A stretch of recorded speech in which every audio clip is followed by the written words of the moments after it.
Director of the BVI London office, Kedrick Malone, handed over a $26,000 check to Judith Charles, president of the board at the BVI Family Support Network, during a press conference held at the Central Administration Complex on Monday, January 14th. According to Malone, the funds were raised on behalf of the Family Support Network during the 2012 Arts and Culture Show and Territory Day reception.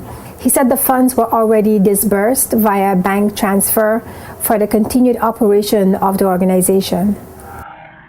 This is our largest fundraising event to date.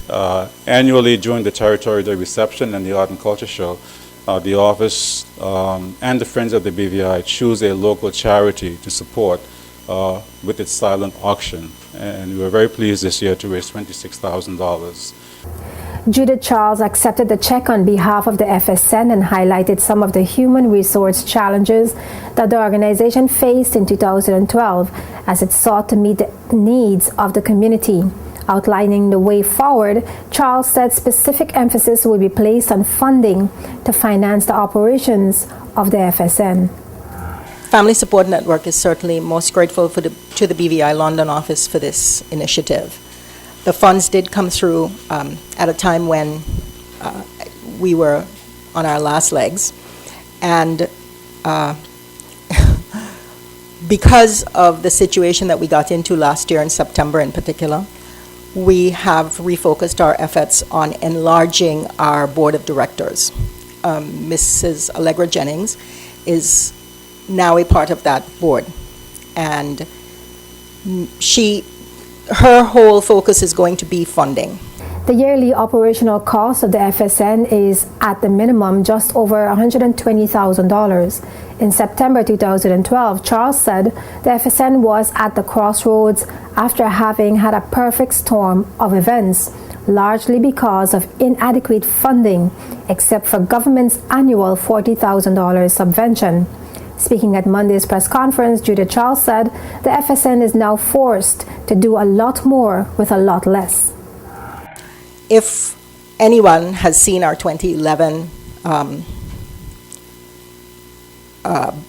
annual report, you would see that something like 60 people or 75 people passed through our offices as clients in 2011.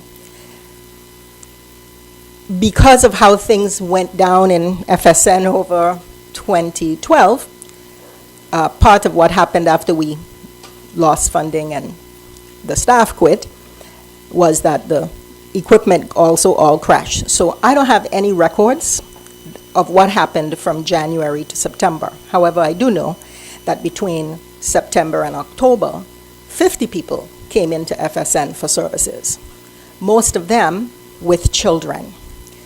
Some of the basic services people need are food and clothes. The FSN board president said the events of 2012 have helped to create a new mode of operation for the organization, while adding that anyone who wishes to work for FSN in the future will be required to volunteer first. I'm extremely proud of how my community came together across the board. Locals, expatriates, little retired old ladies, trust companies, banks, law firms, people in the community came forward and made some sort of donation. The other thing that came out of it is that we have had plenty of people come forward to say, Judith will help on the board. The FSN was started at the St. George's Episcopal Church by Marlene Penn Trotman, Phyllis Shirley, and other church members some 23 years ago.